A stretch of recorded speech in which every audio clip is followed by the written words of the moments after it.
నమస్తే friends, welcome to law saves channel. ఈరోజు ముఖ్యమైన అంశము ఫాల్స్ ఎఫ్ఐఆర్. పొలిటికల్ ప్రెషర్ వల్ల కావచ్చు, కొంతమంది వ్యక్తుల యొక్క ఫోర్స్ వల్ల కావచ్చు, పోలీసు వారు ఇలా నమోదు చేస్తుంటారు. ఇలా ఫాల్స్ ఎఫ్ఐఆర్ నమోదు చేసినప్పుడు అడ్వకేట్ గారిని సంప్రదించి హైకోర్టుని అప్రోచ్ అవ్వడం ద్వారా మీ సమస్యను పరిష్కరించుకోవచ్చు.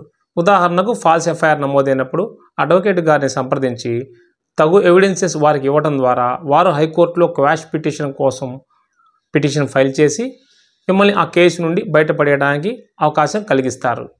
ఒక్కొక్కసారి అనవసరంగా ఫాల్స్ ఎఫ్ఐఆర్లు ఇరుక్కోవడం జరుగుతుంటుంది. ఫాల్స్ ఎఫ్ఐఆర్ని ఎలా క్వాష్ చేసుకోవాలో ఇప్పుడు ఈ వీడియోలో వివరంగా చూద్దాం ఫ్రెండ్స్.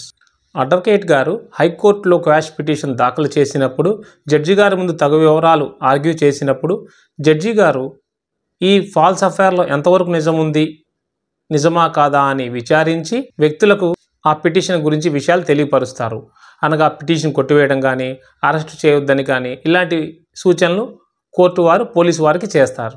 ఉద్దేశపూర్వకంగా ఒక వ్యక్తి మీద ఎఫ్ఐఆర్ చేసినప్పుడు సహజంగా ఇది గృహహింస కేసులలో జరుగుతుంటుంది.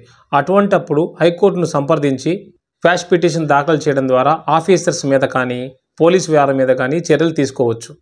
యాక్ట్ ప్రకారం ప్రొసీడ్ అవడం వలన ఆ పోలీసు వారి మీద కానీ, ఆఫీసర్స్ మీద కానీ పిటిషన్ వేయడం వలన మనకైనటువంటి ఖర్చులు కానీ, కోర్టు ఫీజులు కానీ అన్నీ కూడా రికవరీ చేసుకునేటువంటి అవకాశం ఉంటుంది. అది హైకోర్టు వారు తెలియపరుస్తారు. గృహహింసా చట్టం కింద ఎఫ్ఐఆర్ ఫైల్ అయినప్పుడు కూడా పెద్దవారిని, అత్తమామలను ఇరికిస్తుంటారు. ఏజ్డ్ పర్సన్స్గా ఉంటారు.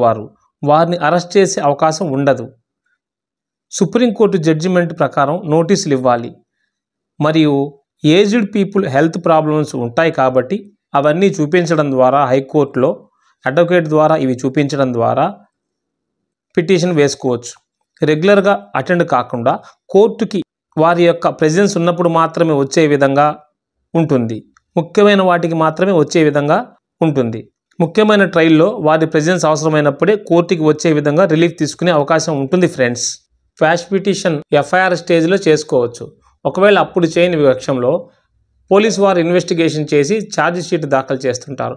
ఆ సమయం వరకు కూడా హైకోర్టులో క్వాష్ పిటిషన్ దాఖలు చేసుకునే అవకాశం ఉంటుంది. ఎఫ్ఐఆర్ స్టేజ్లో ఫైల్ చేసుకునేటప్పుడు ఛార్జ్ షీట్ కూడా క్వాష్ చేసుకునే అవకాశం ఉంటుంది ఫ్రెండ్స్. ఎఫ్ఐఆర్ అనగానే భయపడకుండా, అది ఫైనల్ అని అనుకోకుండా అడ్వకేట్ని సంప్రదించి హైకోర్టులో పిటిషన్స్ ఫైల్ చేసుకోవటం వలన తగు న్యాయం పొందవచ్చు. ఫాల్స్ ఎఫ్ఐఆర్ నుంచి కూడా తప్పించుకునే అవకాశం ఉంటుంది. మరో మంచి వీడియోతో మరో టాపిక్తో కలుద్దాం. Thank you for watching.